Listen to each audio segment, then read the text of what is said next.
Ready. Radio check. It works. It does. Listen up, everybody. We're going to do something that kind of have some fun.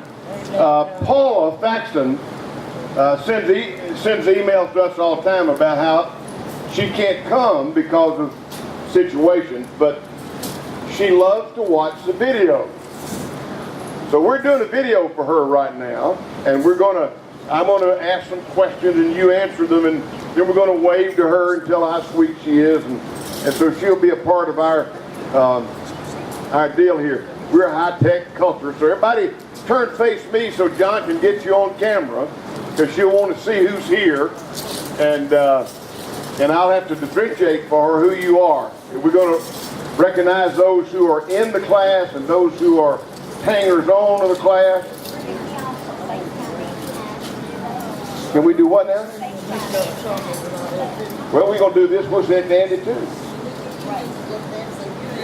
All right. So John can send. You got an email where we can send it to? No, but I have his phone number. That doesn't work. Do you have an 8-track player too, Margaret?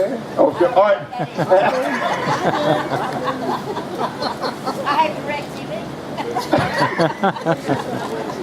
I'm not going to touch that. Thank you. All right. First of all, for Paul to see, John, you got your camera ready to roll a little bit, turn a little bit? I'm ready. If you are a member of the class in here tonight, hold your hand up so she can see you. He's going to pan around. Just keep it up for a minute. Wave at Paula. And Andy Hines. We're going to try to get it to Andy one way or the other. And so they can see that. And you got to go up here and get this group up here. Okay. Just slowly. This is called panoramic. You. And there everybody is. Hold your hand up and wave at us. All right, there you go, Paula. Now, if you are a spouse or a friend of a class member, hold your hand up so Paula can tell the difference. These are the crazies who come every year, and all of us have to explain to them how much fun this is going to be. You're going to love this, darling. Why do y'all do it all the time? It's good food. All right. Who has taken a trip this year of significance? Who's been somewhere on a trip this year? Where you been? Margaret Ann? Mediterranean. Where'd you go? To the Mediterranean. You go on a ship? We went on the Viking Ocean Sky. Oh my goodness. How many days were you gone? 14 days to 5 different countries. Could Barry speak any of the languages there? No, but he drank his way through all of it.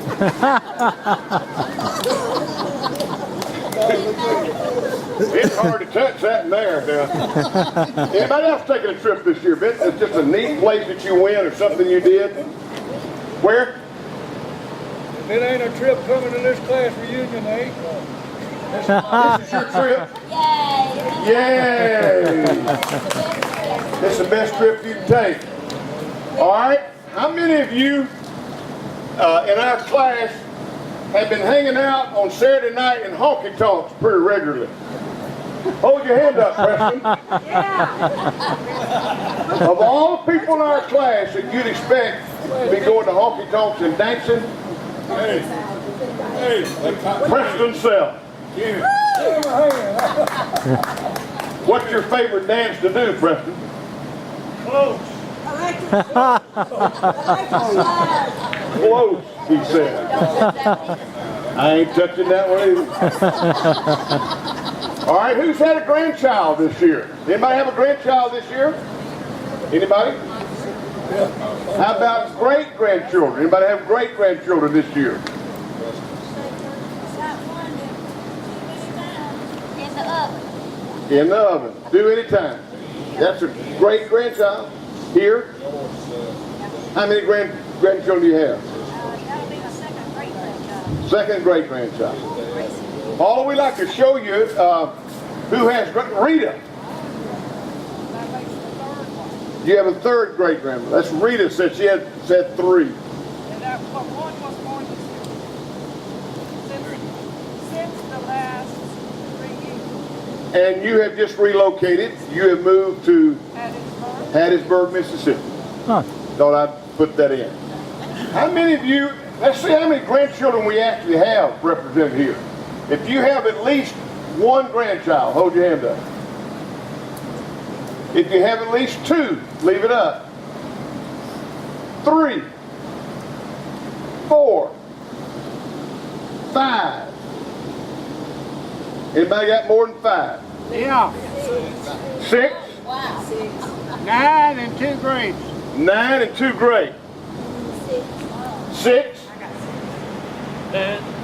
What now? She's got 9 9 grandchildren. grandchildren. Man, How many you got? man, 9? 1 grade. Wow. We are spreading the good news. How many of you have a trip planned that you're going to go somewhere? It's pretty cool. Matt? Tuscany. I saw the movie, Romantic Deal. Is that what this is? That's what this is? Right. You look like you could take a romantic trip to Tuscany. Man. Where are you going? Indianapolis? Indiana. You'll go to the race? Wow. You go to Daytona. I can do that. Way back, yes ma'am. Where? Colorado. Good place. Yeah, Colorado Springs or? Wow. Good place. Margaret, you're always going somewhere. Buffalo, New York on a mission trip with your church group? Get stuff, so we Right. preachers gotta understand. Your traveling partner kind of disappeared from you, didn't she? She's planning a place for you to go on a real mission trip one day. All right, anybody got an announcement to make that you think we ought to know about? Somebody graduated from college, or your son finally got a job, got out of the house. You know? Our oldest grandson graduated With Honor Society, 4 all 4 years, just from MSU, just last Saturday. Wow, Wonderful. that's awesome. Anybody else got some news about their kids or grandkids you'd like to tell us about? Yeah. My granddaughter is in her 2nd year of medical school. She just finished. First one in Macon. All right. Well, about the best thing I could tell you that I've done this year is I fell down an escalator. Going up. Going up in the Atlanta airport. That's what you call, I'm going to write a book with that title. The story of my life, falling down an up escalator. That kind of deal. Ken, can you give us more detail on that? Well, yes, they told me to hurry if I was going to make my flight and get home. And I ran down the decon course, took the escalator down, got on the train, went over to the decon course and ran up the escalator. And when I got to step number 36, I was wearing leather street shoes and my Lewis Mallory shoes, I call them, out there shined. And I fell down. And in Atlanta, if you've ever been there, somebody's always behind you on the escalator. And nobody was there. And the screams of the people that were going on the down escalator scared me. They thought I was going to get killed, and I thought I was too. And the guy got off and stopped the escalator. The thing that made it dangerous was, 5 weeks before, I just fell and got 55 stitches and 22 staples in my head when I fell and hit the side of Chinatown early in the morning after an all-night drunk. And it's pretty bad. And Donnell stopped the bleeding. And I want to make that announcement. She could have just let me bled out, but she put a towel on and bled it out. And another thing, better or worse. And another thing I tell you is I have been working out in the gym. I don't know if y'all started working out in the gym lately, but I've been working out in the gym. I'm really impressed with the kind of shape I'm getting in. And if y'all see how these little girls dress and come there, and I told the guy that was working me, I had a guy working me out, and I said to him, I said, I'd like to impress those little girls. What machine should I stand by? And he suggested the ATM in the lobby. That's the only machine that would impress them. I don't feel bad about falling out of my truck. That's right, you'll feel good. Yours. All right, anything else? Yes, ma'am. Everybody's talking about your grandchildren. God blessed us with 1 grandchild. That's it. But He blessed us with a very special, beautiful, talented young lady who won the all-state, Give her the mic. She won what now? the all-state Mississippi women's honor choir performance. She got an award for that. Oh, that's Huh? And we were happy. Did you go see her? Oh, yeah. We went in a lot of bad weather driving all the way to Hattiesburg to see that. We did. It's things that we'll do are strange, isn't it, what we'll do for her? That's right. Wait a minute. Wait a minute. I'll come back and get this. It's gonna be on TV. You gotta get it. Tell them.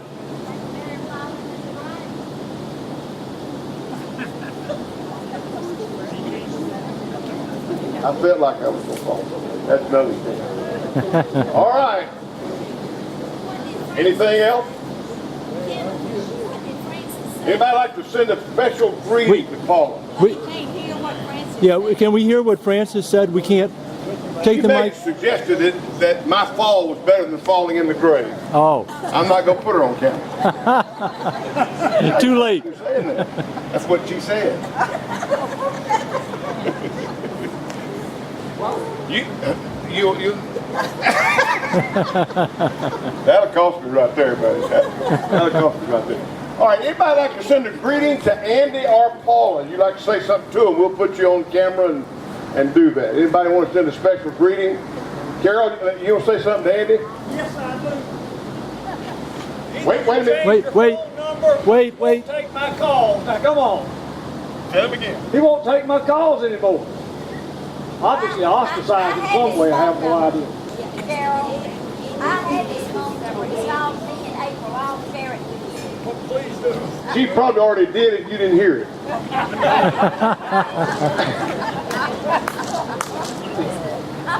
Anybody else want to send a greeting to Andy? Anybody else?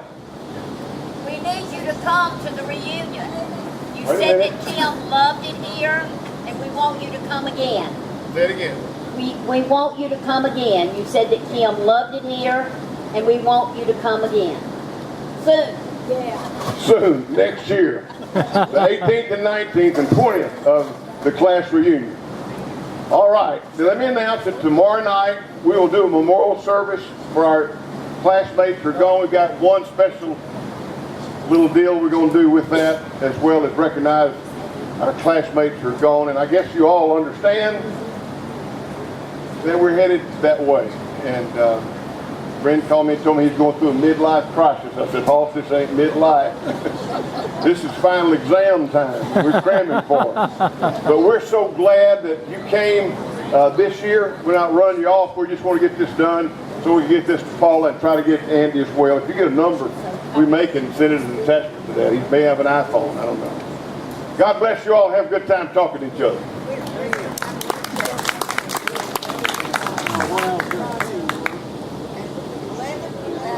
They're inside. Who's inside? They know. Oh, man, you got something for me? All right, if I could have your attention. Come on up, Carol. We're going to do this memorial deal. Before we start the service itself, one of the people we lost this year. George, be quiet. Yes, sir. My daddy said yes, sir. Well, Jim Whitaker, and Jim was married for 49 years to Carol, and Carol asked me if she could make a presentation tonight. So Carol, come on and do that. I just wanted to thank everyone for inviting me, and Jim's family and Jean and I just want to say thank you again for all the contacts and cards, calls, texts, prayers that you all sent over Jim's long illness. And we all know how much Jim loved life. He loved people. He believes you ought to stay in touch and that you ought to answer your phone every time. And when he was in the hospital, one of the things he said to me was, I won't get to be at the reunion this year. And so I just wanted you to know how much he valued you. He looked forward every year to this. For him to say that at the hospital, you know, that just tells you how much he valued all of you and valued your friendship. And in memory of his love of life, I was trying to think, you know, what could I do? And I was walking through a store, and I saw something that caught my attention. And so this pillow says, "Love Life." So I have one of these for Margaret Ann and Judy. Where's Judy? Right here. Thank you And so Judy much. and Kay. I know that many more of you have contributed to these events, but you three especially have blessed us. And so we just wanted to say how much we love and appreciate you. Well, you blessed us. Thank you so much. And lastly, Jim kept his sense of humor to the very end. And when he had the brain hemorrhage, and we got him to ER, and they told me what was going on, I looked at Jim and I said, "Is there anything you want to tell me?" And he said, "Yes, I never did get to have that date with Jennifer Aniston."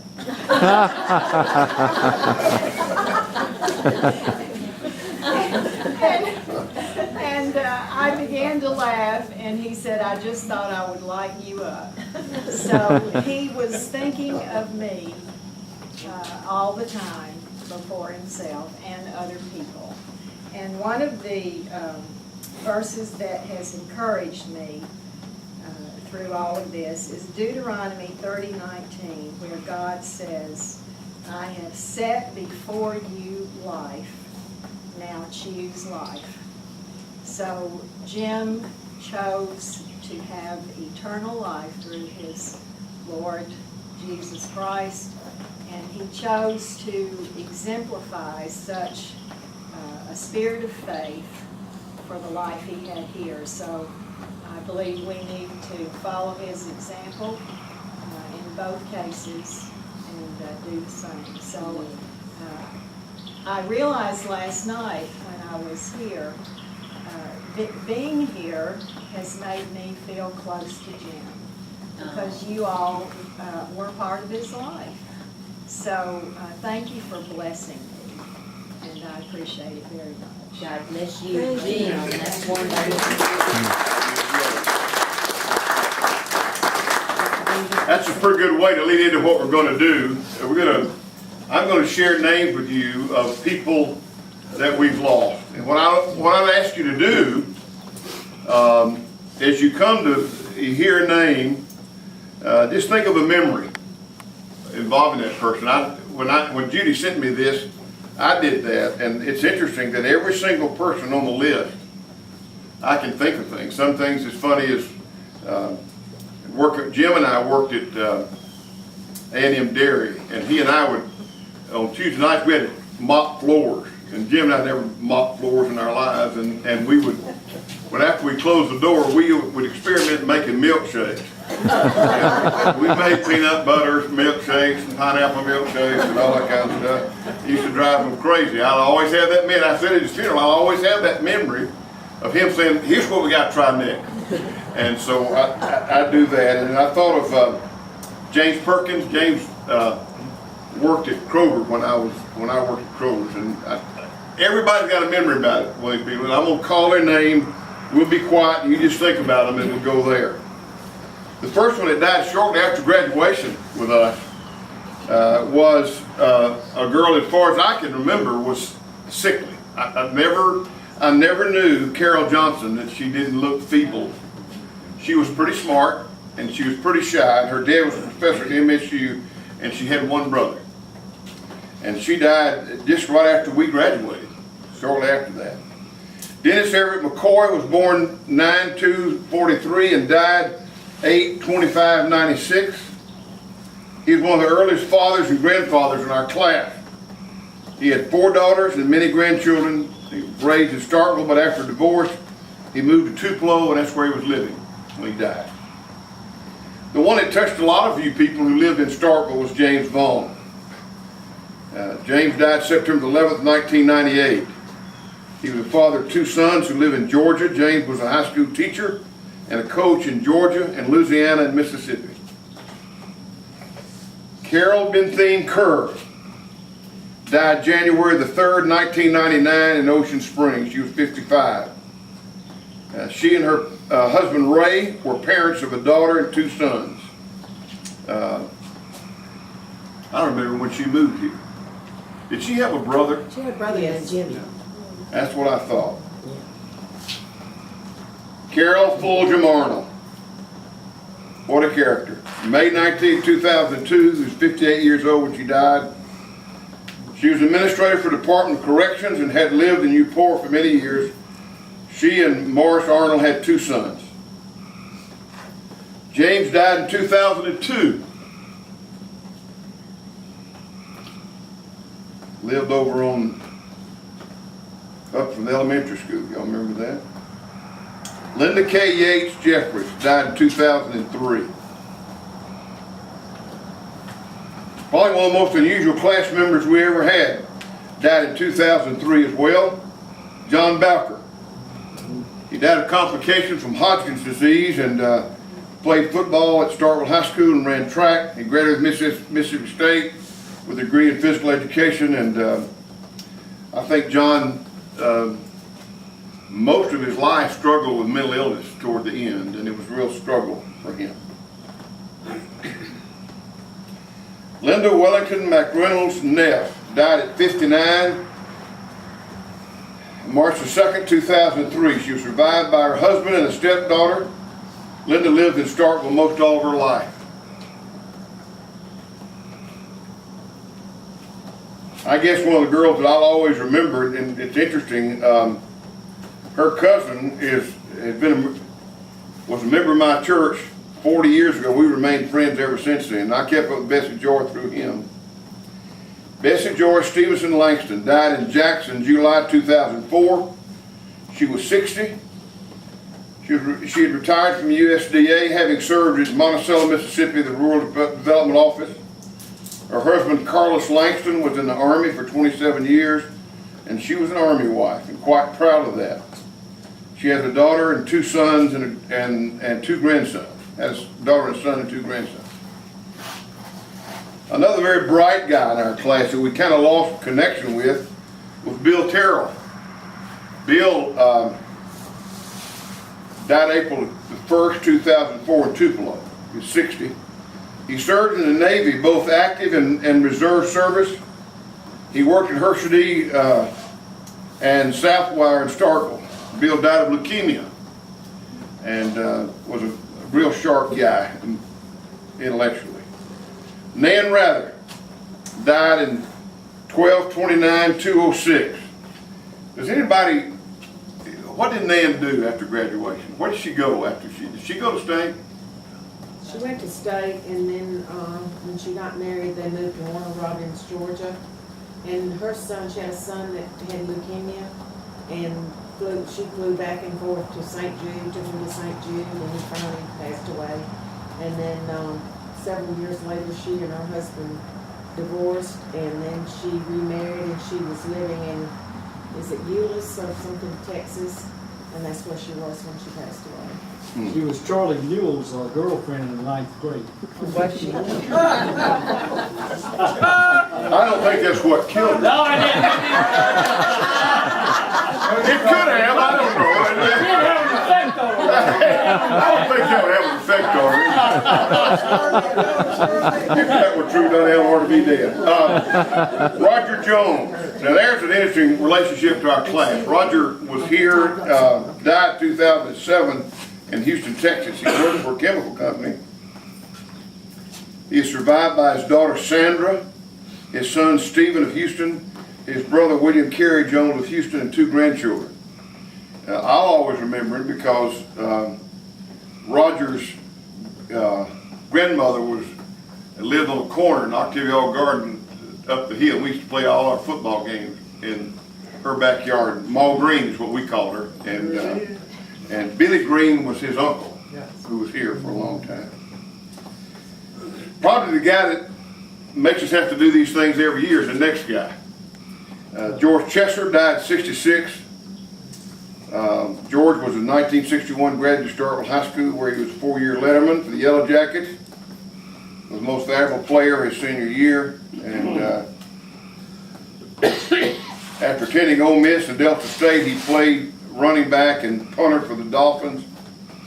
In 1994, he was inducted to the Delta State Hall of Fame. I told George while he's still alive, you must have been real dumb to flunk out of Ole Miss. They don't let anybody flunk out of everything. He's survived by his wife, Martha, his son Scott of Dallas, his daughter Tiffany, and Chester Redden of Columbus, his grandson John, who I think kind of became the apple of his eye toward the end of the journey. He really took an interest in him. Another one of our bright guys, I'm convinced, y'all probably don't watch Big Bang Theory, but I think it was made about Pike Green. I think Sheldon could have been Pike. I don't know that, but he died, he was born in 43, died in 2008. He was a native of Mississippi, lived in Huntsville. He taught math, physics, and engineering at Tennessee Tech in Cookeville, Tennessee. He was survived by his wife and Dan Green, Jonathan Green, his sons, and his daughter Mary Elizabeth Snell, stepson Sean Hudson, and 4 grandchildren. Pike lived next door to me. Did he really? Oh, yeah. And, Sharp guy. And back then, we didn't have anybody to play with except somebody that worked on the farm. Or Pike and I played together all the time. And one of my memories was, and you know, Pike wasn't very big. And so he was over there, and I don't know why I got mad at him, but I threw him off my front porch, and I said, "You go home." And he walked on home and walked on. Scarred him for life, didn't He also was very allergic to bee stings and all, and he carried the EpiPen with him back then. And yeah, we were next door neighbors for years. That's why I'm on West Ball. Yeah. And here's a heavy one for us. Linda Tisher Heeb, is that the way you pronounce her married name? Is it H or L? H-I-E-B is what you sent me. Okay. I don't know. I think Paula sent all that to me. She passed away July 29, 2009, and was diagnosed with brain cancer 2 years before she died, and it was a long battle for her. She was 65 years old, retired from the U.S. government, where she worked in the area of geology and worked for the MDA Federal. She was a grandmother of 7 grandchildren. She was survived by her husband, Michael, her mother, her daughters, Barbara and Emily, and her son-in-law, Rick, and her brother, Robbie, and Steve, and her sister, Christine, and her 7 grandchildren. She really got into bike riding toward the end of her life and rode bicycles everywhere. She talked about trips that she'd taken. There's a wonderful picture of her on our blog site with her 2 daughters on either side. Right. Margaret Ann Young Lockett. What a special lady. April 28, 2012. 10-year battle with cancer. She was married for 47 years to James Lockett. 3 children, Becky of Oak Grove, Mississippi, Mary of Ridgeland, and Ramona Lockett of Oak Grove, and 6 grandchildren. After her marriage, she moved to Jackson, taught in several elementary schools, Mississippi School for the Blind, for 33 years. She received her master's from Mississippi College in 1975, was recognized as the Teacher of the Year in 2002. After her diagnosis with cancer,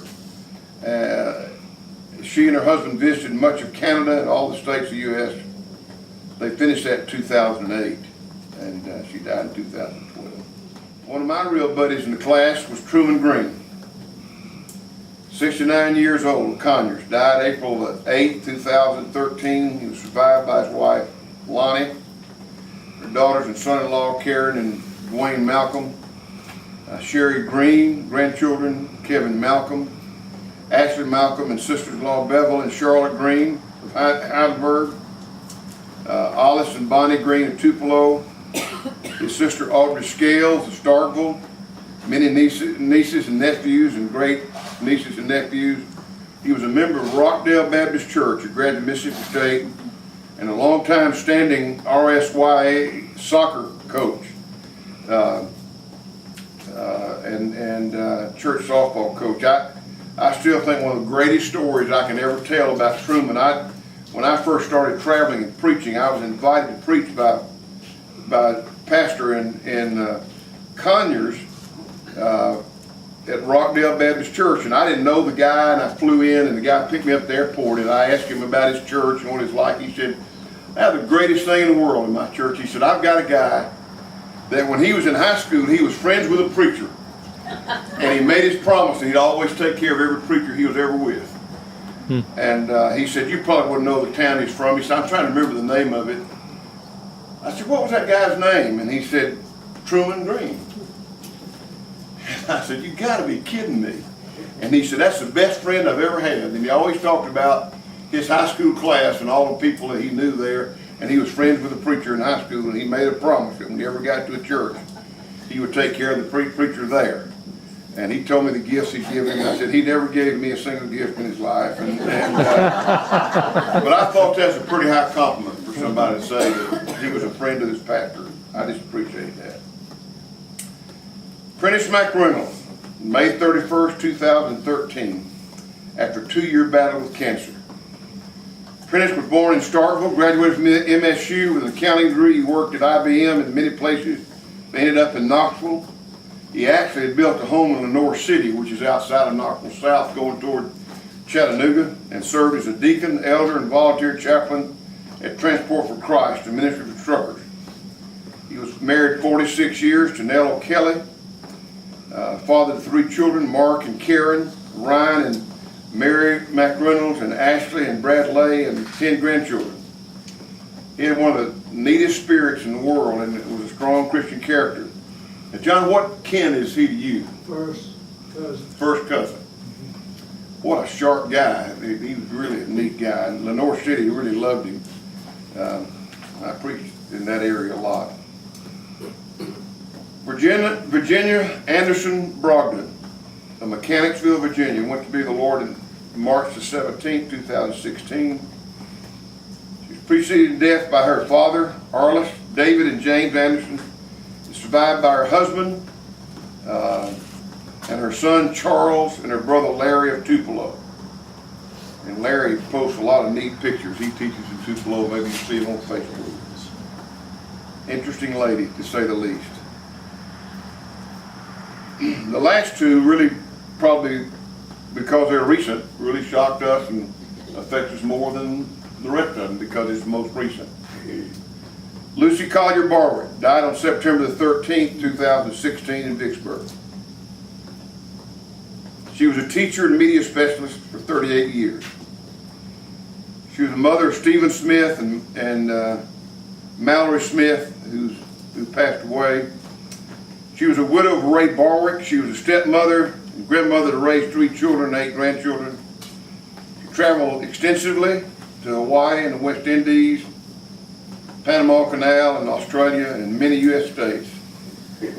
In retirement, she was a gardener, a Red Hat lady. She was in Salvation Army Auxiliary, and Sunday school teacher. Lucy was a faithful attendee to our class reunion. She helped with name tags and organization set up for last year's memorial service. Try that for size. I kidded her a lot about George Strait has a song called She Let Herself Go. I don't know, y'all probably not country music fans. Y'all not cultured enough to understand that. But it talks about when she went through a tough time in life, she let herself go.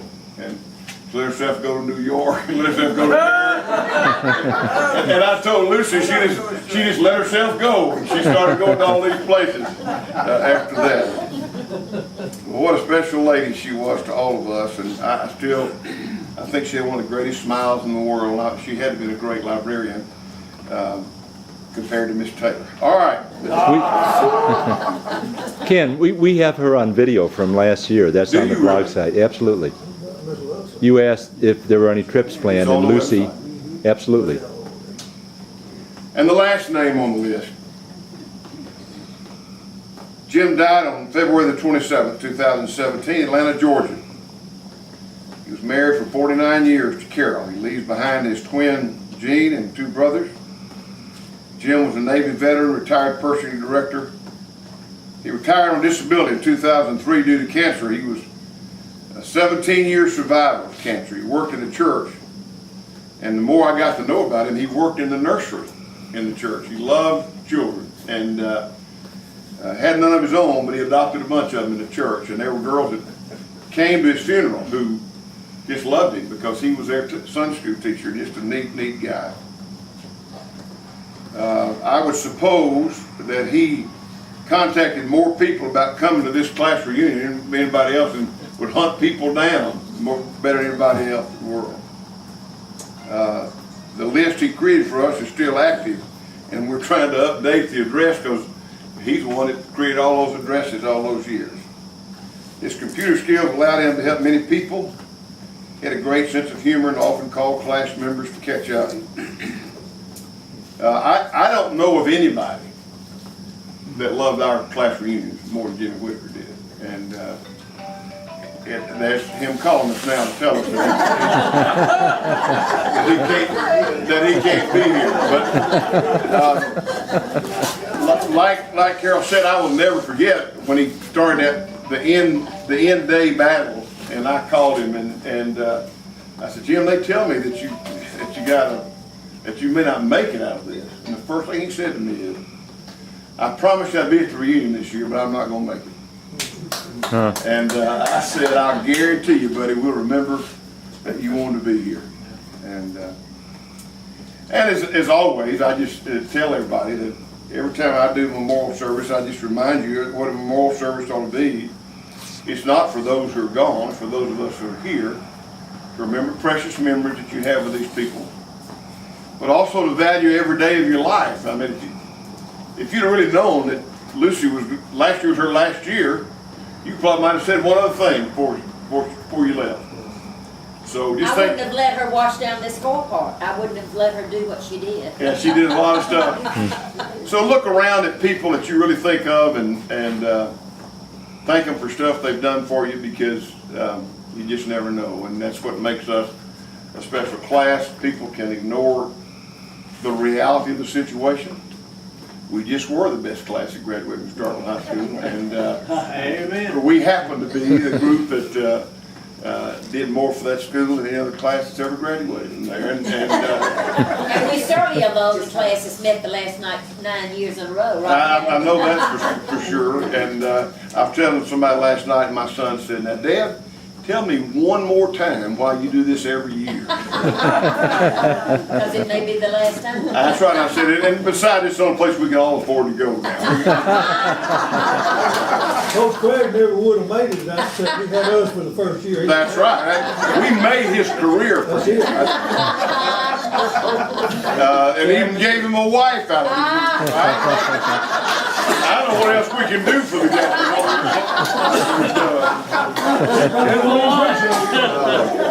You know. But isn't it great to be part of the class of 1961? This coach is a great big part of the class. Let me lead us in a prayer of commitment for these people. If y'all will reach out and grab a hand of a classmate, and we'll just do a thing together.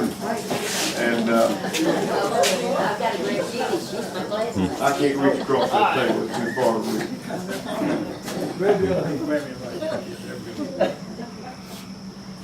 Father, sometimes we laugh to keep from crying, because these were special people, and we have memories with them. We have much to be thankful for this class, and for those who've left us. Make us kind and good to those we encounter today, and help us to remember that every day is a gift. which is why we call it the present. Bless our memories and bless these folks' family. And we thank you for letting us know them and be a part of their lives and they're being part of ours. Pray that in Jesus' name. Amen. Amen. One more thing before we break to go back. I thought it'd be fun to, if you're a class member, I'd like for everybody to stand up that's a class member. If you're a spouse, keep your seat. Everybody else stand up if you're a class member. This is going to be fun, and I got strict instructions from Margaret Ann about this. Nobody gripe at me. I just do what I was told to do. Like Barry's done for 50 years. 60. But you know, this is an interesting time. If you've ever read the book Passages, Gail Shea wrote a book years ago about passages and talked about the people go through passages in her life. She's just rewritten a sequel to that, and she talks about the age we are. And when you get to 70, as I said, you know, this is not a midlife crisis. This is preparing for finals. But many people make very important decisions during this passage in life. I know people who have chosen to move. People buy new houses and go to other towns and start again, or change careers, or start doing something. I shared with somebody, I got a buddy of mine, it was a deacon in my church in Miami, who's a multimillionaire, who moved to Tallahassee to be with his grandchildren, and he's an Uber driver. He drives an Uber in Tallahassee. I said, Hal, you had chauffeurs took you to work every day in Miami, and now you're driving an Uber. He said, well, I just go down to Holiday Inn and get free coffee and read the paper. And somebody wants to go somewhere, I load them in my car and we take off. So, everybody's going through different changes. I just wonder if we might just take a minute, 30 seconds. What are you fixing to do? Are you fixing to stay right where you are? Are you fixing to change another career? Are you taking up a hobby? Or give me what you're going to do now in this new passage in your life. And I'll start over here with Carol. Can you hear me, Carol? What I said, Carol, what are you fixing to do? Just as soon as this shoulder gets well, I'm going to start playing golf again and stay out on the farm. That's all I want to do. That's pretty good. That's a good deal. Golf and farm. Are you going to play with Walford and Barry, or are you just going to play on your own? Yeah, well, Jackie's kind of left. He went to a higher class of golf. Barry Cakelet. Buddy? I'm thinking about moving. Make one more move, and that's to Glory. To where? Glory. That's the only move you got to make.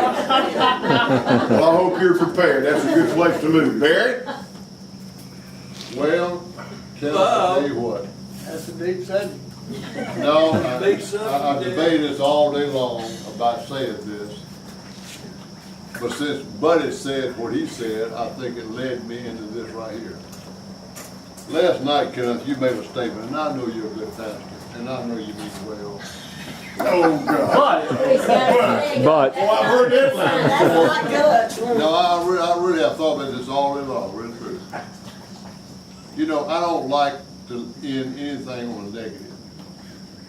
And last night, in your little talk, you kind of carried us down to a negative. That we're in the fourth quarter. Did you not say that? No. It's called selective hearing. I go through it every day. You're lying, brother preacher. I did not say. I said we're headed for the final countdown. Okay, that's fine. That's close enough. I said about the quarter. I never got to play the fourth quarter. What I'm saying is that, said to this, is that I feel like in my life right now, in Martin, I'm in the 8th grade and trying to make the varsity football team. But I have made the varsity team. Yes, you have. And I'm not looking forward to the end result of the fourth quarter. I'm looking forward to my new life in life eternal. Amen. That's my life. That's all you're going to do the rest of your day. I'm looking forward to it. Well, the good thing is, you don't have to do anything. You are taking care of it through You your heard that right, brother. Yes, ma'am. All I can say is I'm happy where I am, and I've got great grandkids coming on that I don't have to take care of. In this day and time, they need all the help they can get. Matt? Well, Ruth and I made a move about 6 years ago. We're sitting in, as it worked out, in the middle of all of our grandchildren. So we don't get to see some of them as much as we might like. But the other thing is that we're working on our bucket list of travel. And so we traveled last year with some friends in our neighborhood. We're getting ready to take another trip with them this fall. And Barry's already said if you want to go somewhere and you hadn't found anybody, give him a call. Look at you, I got plenty of money that I don't own, but I can get it. Where's the trip? What's this one gonna be?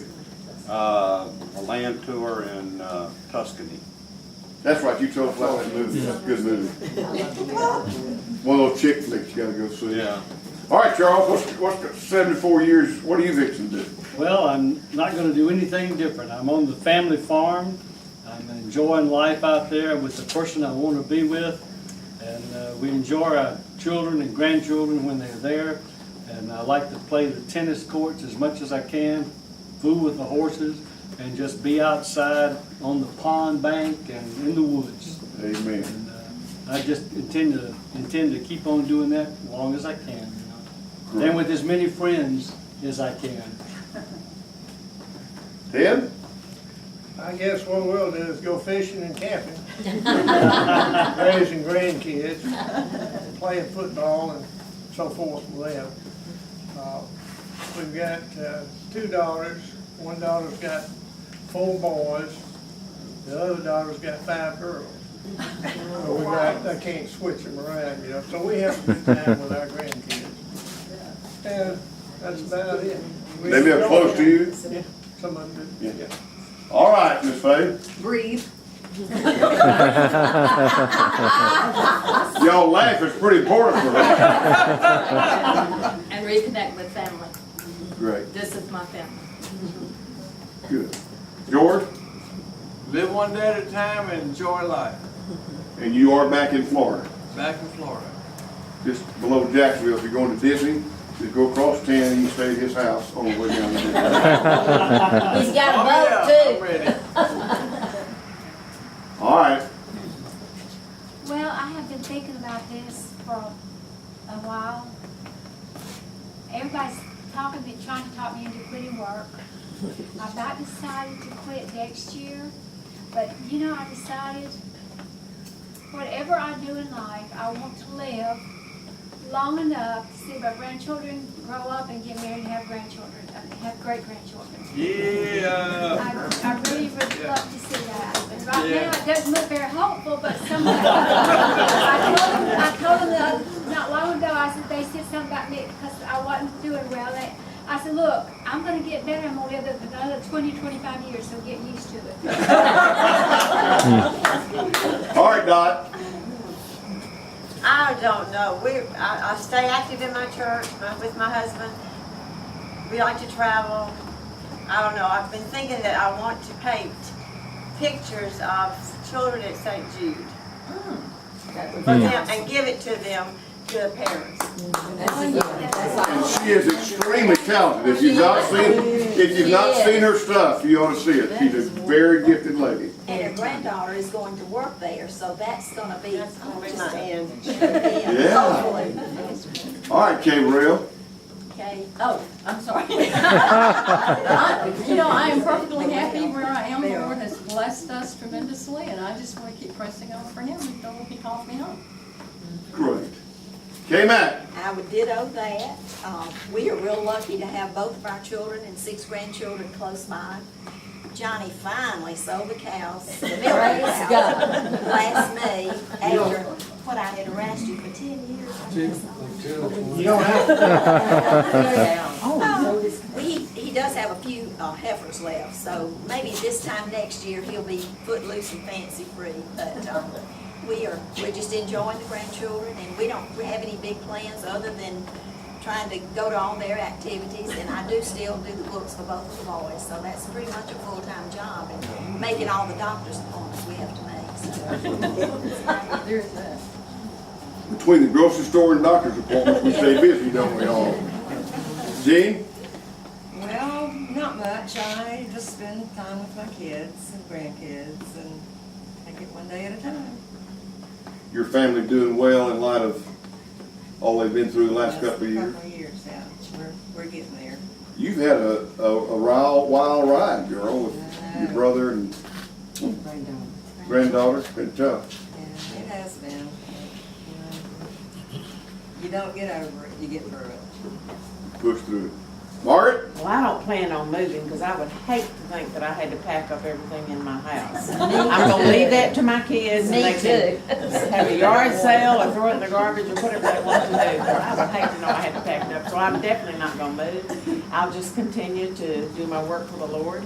Going on a mission trip in July and just play cards every Monday, play canasta every Monday, all afternoon.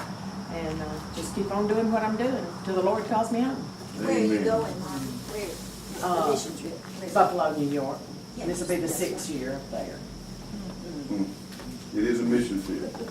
Marianne? I just plan through the grace of God to keep on keeping on as long as He allows me to stay with Barry and do that.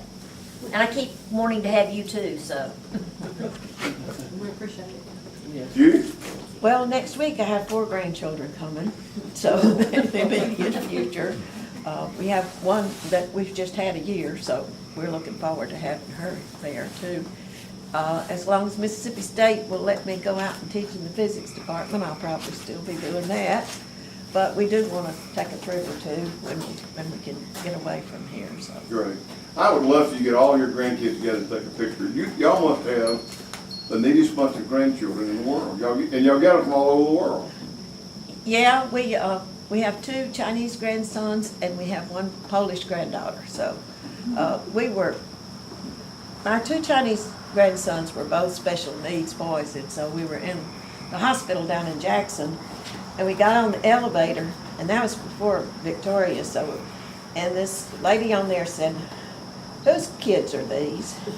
And my daughter-in-law said, "These are my children." And she said, "Well, where'd you get them from?"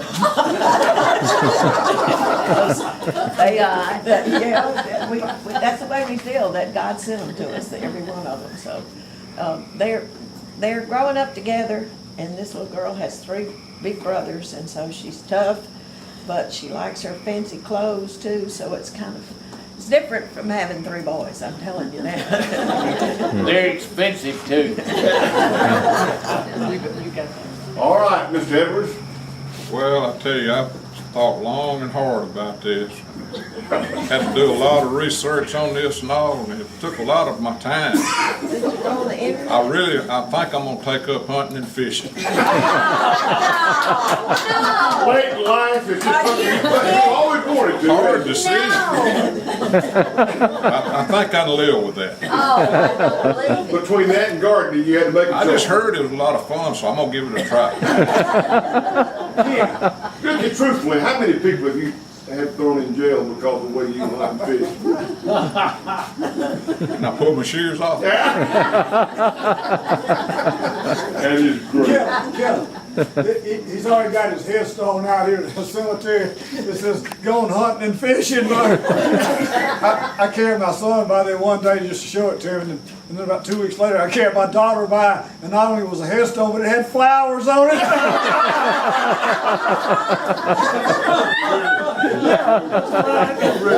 I think some of the animals saw it and they put them on there.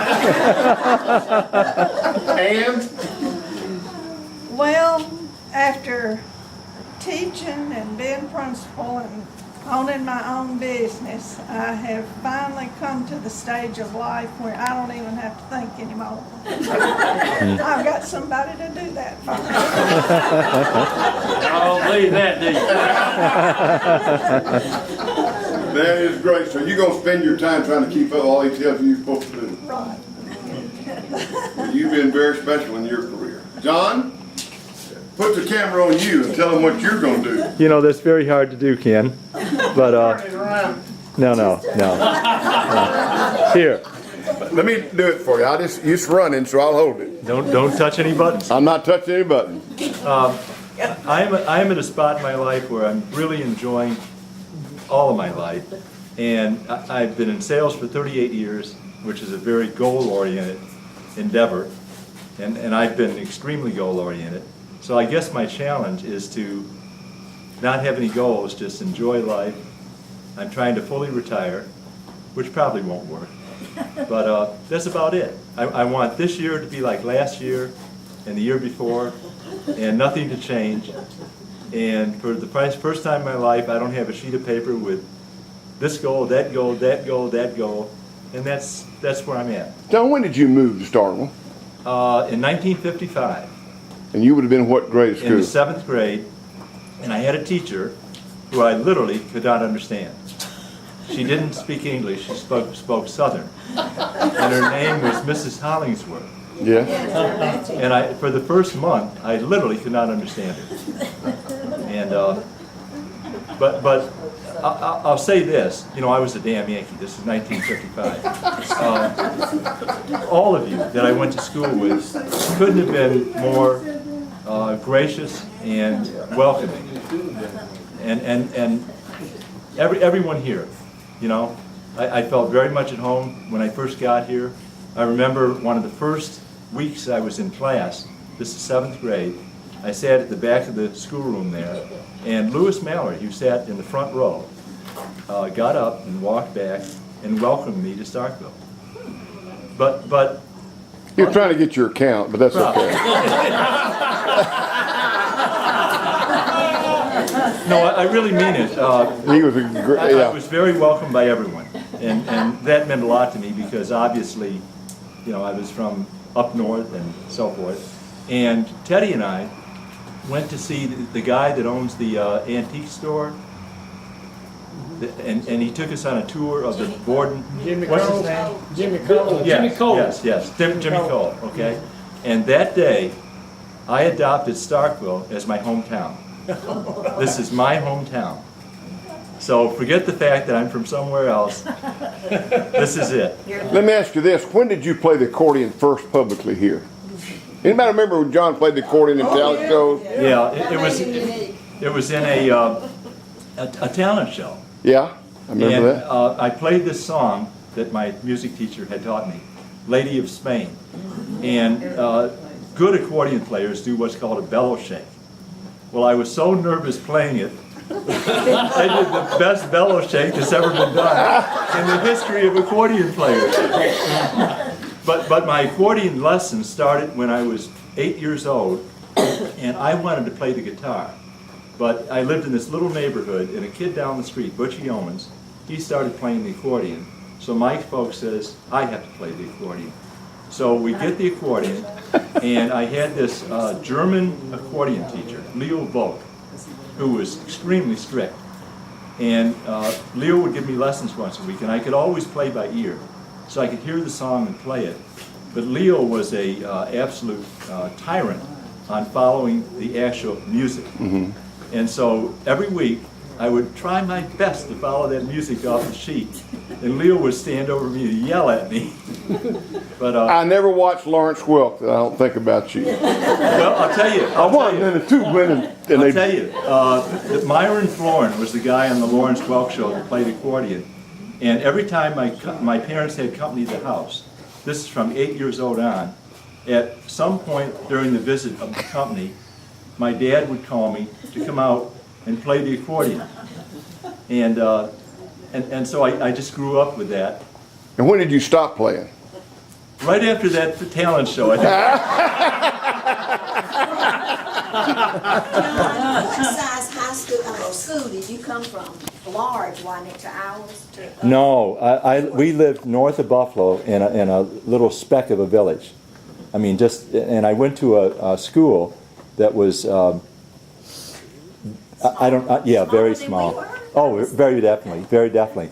And when I moved to Starkville, it was like moving to the big city. The youth center, the 2 theaters, this is the big time.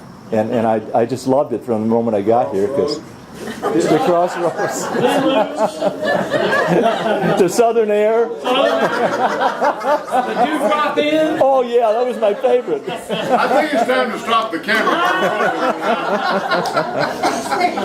Well, folks, that's kind of neat, and now you can think about all these people, and when you write them or talk to them on the phone, ask them how things are going, and tell them how much you appreciate who they are, and it's been a great reunion. Every year I think it can't get any better. It's always good, and I know a lot of you got to be tied up tomorrow, but if you're not tied up, come up to the cafe and Barry will buy you breakfast, and we'll have a good time together, starting at 8 o'clock in the morning. Amen? Amen. Amen. Have a good night. Okay. Ken, I've got something I want to say. Okay. Before we close. I just want to say a big thank you to Margaret, Ann, and Barry for having us every year. Here, here. And for Judy and all the girls that come up and help Margaret and Ann to get ready for this. Yes. It takes a lot of work.